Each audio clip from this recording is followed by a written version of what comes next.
You're listening to Curious and Interesting, a 2-minute podcast on what's new and intriguing in the world of advertising research. I'm Dr. Barbara Phillips, editor of the Journal of Current Issues and Research in Advertising. Farming today is very different from what it was 100 years ago because of the growth of the agricultural biotechnology industry. According to the USDA, agricultural biotechnology refers to a range of tools, including genetic engineering, that alter living organisms or improve plants and animals. The seed industry in particular has seen large-scale use of synthetic chemicals on crops, as well as radical changes in disease resistance, often the result of genetic modification or genetic engineering. In spite of the tremendous growth in agricultural biotechnology and its controversial nature, scant research has been conducted on how genetically modified products are being presented to the ultimate users, farmers who plant the seeds and spray the crops. Delbert, Groth, and Moreland conducted a research study to fill this gap. These researchers were interested in perceived risk, a critical component of the discussion surrounding agricultural biotechnology and its role in society. A product is perceived to be associated with higher risk when it's higher on two dimensions, technology and severity of consequence. One strategy in lessening the perceived risk surrounding controversial products is the use of metaphor, a statement that one concept is like another concept. Argument is war.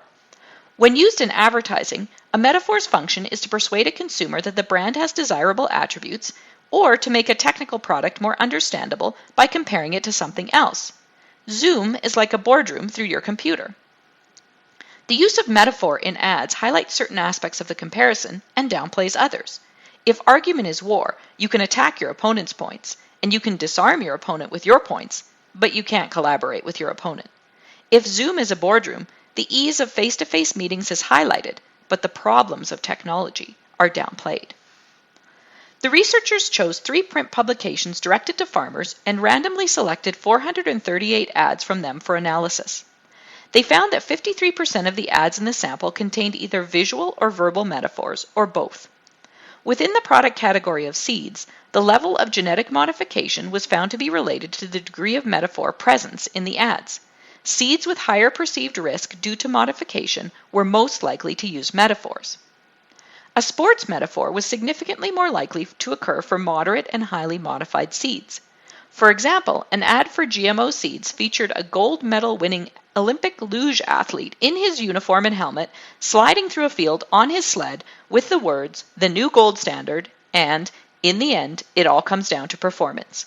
By using a sports metaphor in the ad, a complex technological product is simplified and the benefits are clearly stated, using a comparison that everyone can understand. The risks of the product are less evident with this metaphor. A war metaphor was significantly more likely to be present in advertisements for pesticides. The war metaphor seems appropriate as pesticides are the only product in the sample of ads that is specifically designed for killing rather than promoting growth. The war metaphor presents the farmer as defending the crop. This puts the pesticide in the position of being the hero who will fight the intruders on behalf of the farmer. The science behind biotechnology is complex. War, on the other hand, is a well-known concept that is useful to draw on as a base. Note that the war metaphor suggests that losing is not an option. Thus, farmers who do not want to lose the war should use the product. Perceived risks of pesticides, such as human health and environmental pollution, are downplayed.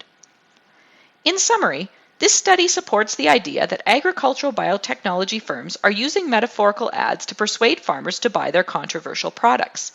If farmers think of biotechnology as a way they can win and crop disease and pests as the enemy, this might help explain the increased adoption of genetically engineered crops. Farmers might not be ignoring the risks associated with biotechnology, but rather acknowledging environmental risk as an unfortunate but necessary casualty of their war.